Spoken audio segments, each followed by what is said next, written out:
told her when she came in, we all had a first time. We've all been up here for the first time, and you did a wonderful job. Now you have to come back all the time. How are we doing, Lori? We're doing great. Our next storyteller is S.W.I. S.W.I. Welcome.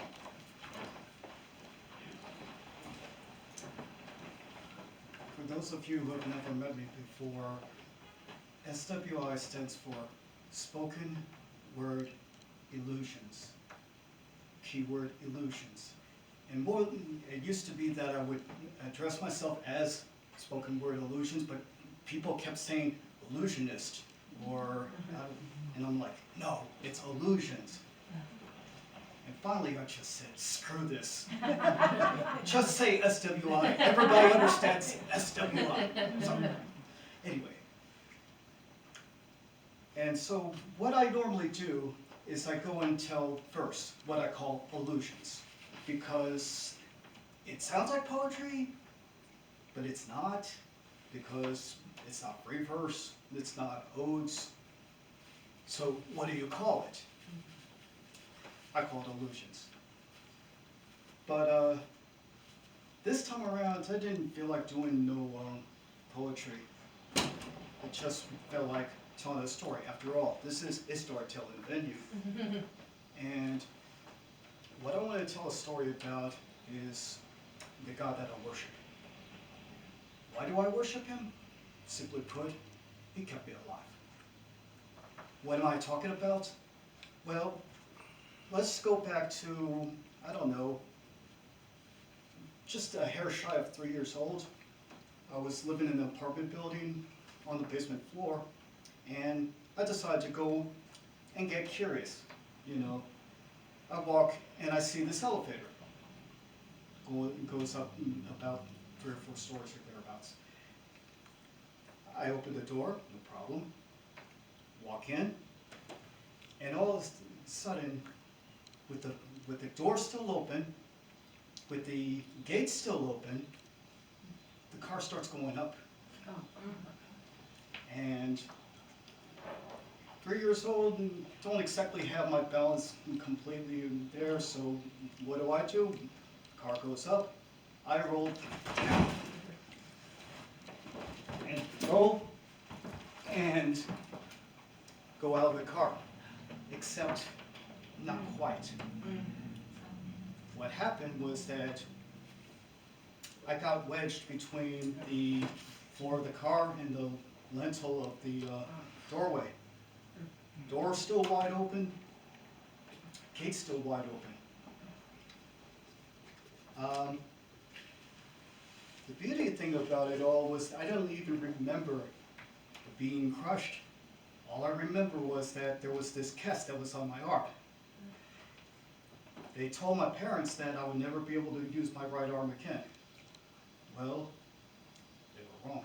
I was able to use it. And sure, everybody's going to tell me that, oh yeah, you're just telling a funny story. Ha ha ha. But how do you explain this?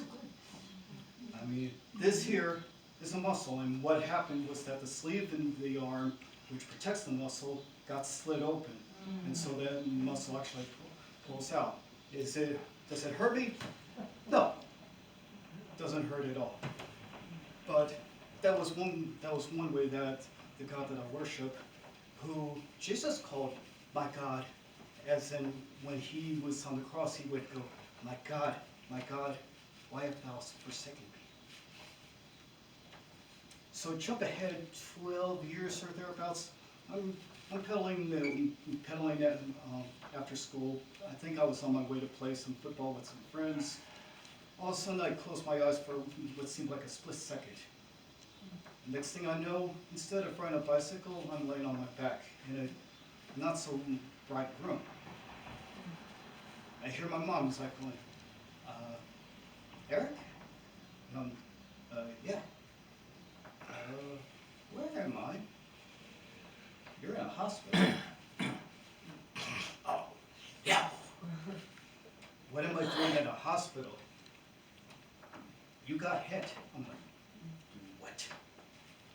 So I looked down, and through my leg, there was these rods, these steel rods, 6 of them. And I'm like, okay, I guess I'm not riding no bicycles anymore. Actually, the bicycle that I was riding, it got bent in 2 different places, beep, beep, like that. And I don't want to get too graphic, other than that a few teeth were also knocked loose in addition. The thing was, I don't even remember it, nor do I remember that I was crying in the thing, and I'm like, sure, I mean, if you got hit by a car, wouldn't you be crying? I know, not funny. Okay, but that's beside the point. Bottom line was that 3 years later, was it 3 years? No, 5 years later, one of my friends was also riding a bicycle. He got hit by a car. He became a quadriplegic. Why should I be ashamed of worshiping a God that keeps me alive and, I guess, in one piece? Jump ahead another 20 years or so. Riding down 36, coming back from, I don't know, a place called Kingsburg or something like that. Somebody nails me from behind. And all of a sudden, I just hear this voice in my head saying, "You're flying." I'm like, "I'm what?" It repeats, "You're flying." I'm like, and all of a sudden, I hear my coffee cup go and hit the ground. I'm flying, cool, but that means I'm gonna land. And sure enough, boom! Oh. Wow.